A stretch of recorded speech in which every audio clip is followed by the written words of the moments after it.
Welcome back, fellow Bible explorers. Today we're diving into an explainer that tackles a topic, well, let's just say it's sparked fear, endless fascination, and a whole lot of wild speculation for centuries. But you know us, we're going to do things a bit differently.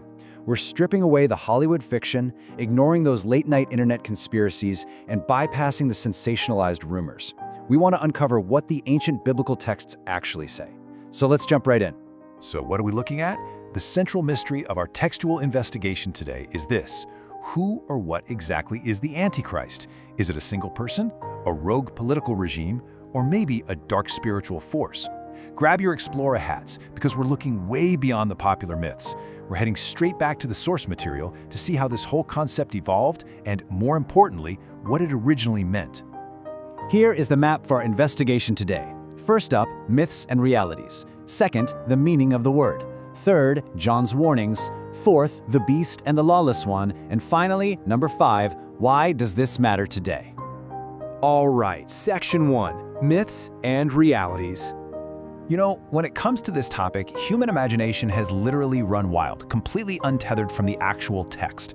Throughout history, humanity has repeatedly pointed fingers at whoever the current political villain happened to be. In the early church, people swore it was Nero. Fast forward to the Reformation, and they were pointing straight at the Pope. In the 1940s, folks were absolutely certain it was Adolf Hitler. And today, well, people are constantly guessing it's one modern political dictator or another. But here's the catch: every single one of these guesses completely misses the actual biblical definition. Think about this. If you ask the average person where the Antichrist is found in the Bible, they'll almost always say the book of Revelation. But honestly, that's a massive misconception. The actual word Antichrist is entirely absent from the Bible's most famous prophetic book. No, seriously? There are beasts and dragons in Revelation for sure, but that specific word, it's literally nowhere to be found. Moving on to Section 2, Meaning of the word Antichrist. Okay, so if it isn't in Revelation, where is it? And what does it actually mean? Well, the term comes from the ancient Greek word antichristos. Now, in modern English, we usually think of the prefix anti as simply meaning against. But in ancient Greek, it also carries this really powerful meaning of in place of or a substitute for. And Christos, as you probably know, means the anointed one or the Messiah. This linguistic twist brilliantly illustrates the core of the issue. We're naturally wired to look for a counter-Christ, a brute force, open enemy aggressively attacking the church from the outside. But the text strongly suggests the real threat is actually a pseudo-Christ, a deceptive counterfeit actively trying to mimic and substitute the Messiah. Let that sink in for a second. The greatest threat isn't just someone who openly hates Jesus, it's a deceiver who pretends to be him in order to steal the devotion of the faithful. It's subtle and it's dangerous. Which brings us to Section 3, John's warnings. To really grasp this, we have to crack open the specific texts of 1st and 2nd John. Get this, the actual word is used exactly 4 times in the entire New Testament, just 4. By zeroing in on these specific occurrences, we can firmly anchor our investigation in the text itself, rather than getting swept up in popular imagination. Let's look at what John actually writes. He says, "Even now, many antichrists have come." Do you notice the plural there? Antichrists? He isn't talking about some futuristic, singular political dictator. He's talking about a spirit of Antichrist and many antichrists who are already present and highly active in the first century church. He flat out identifies them as liars who simply deny the core truths about Jesus. So the crucial takeaway here is that John's antichrists are definitely not these super dictators controlling global currency with microchips.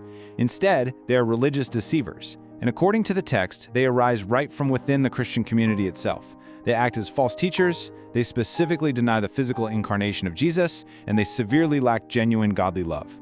We're dealing with a spiritual and theological deception here, not a political one. Let's unpack that further in Section 4, the beast and the man of lawlessness. Now you might be wondering, wait a minute, what about the global dictator? What about the 666 mark? Well, to figure that out, we've got to cross-reference John's letters with Paul's writings and the book of Revelation. Take a look at this comparison.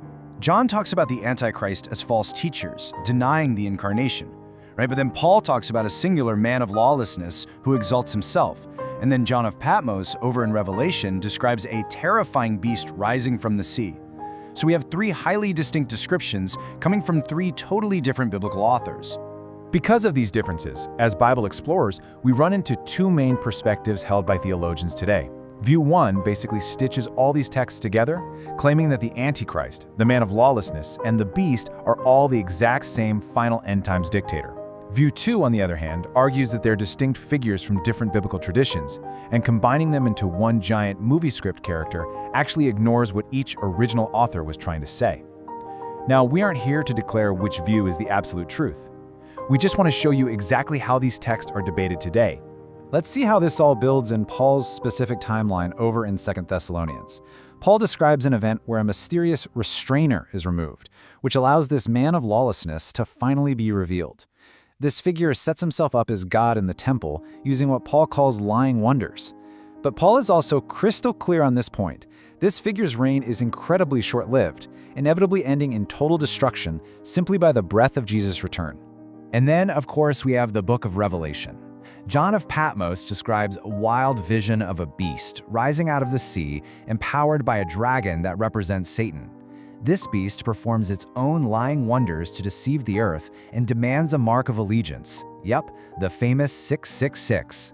But it's absolutely vital to remember that this apocalyptic text focuses heavily on a massive, systemic pattern of ultimate human rebellion and idolatry. All right, wrapping things up with Section 5, why does this matter today?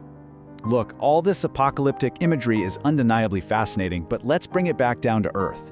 How does this actually affect our daily discernment? The original authors wrote these texts as survival guides for their readers. To protect ourselves from that deceptive, counterfeit truth we talked about, our sources provide 4 practical steps. First, think clearly and logically, without giving into mass hysteria. Second, grasp Scripture thoroughly so you can easily spot the genuine article. Third, actively seek spiritual discernment. And fourth, pursue spiritual maturity so you aren't so easily shaken by every new rumor. Consider this incredibly striking insight from one of our sources. It says, "The world hated the true Christ, who died for sin. They will love the false Christ, who lets them live in sin." Wow. That perfectly explains exactly why a deceptive, substitute Messiah is just so alluring to human nature. I mean, a counterfeit offers all the warm comfort of spirituality, but with none of the true cost. But here is the ultimate takeaway from our textual exploration today. Despite all the scary prophetic imagery, the multi-headed beasts, and the subtle false teachers, the biblical text is absolutely unified on one major point. The true Christ has already won the battle. Whether we're talking about the spirit of Antichrist in the 1st century or some man of lawlessness at the very end of history, they are consistently presented as defeated foes. Their end is already written in stone. And that brings us to the end of our explainer. But I want to leave you with a question to really chew on. In a world completely full of deception, deep fakes, and incredibly subtle spiritual counterfeits, how can you be absolutely sure the truth you believe isn't just a fake copy? You've got to keep digging into the texts, stay sharp, and never ever stop being a vigilant Bible explorer.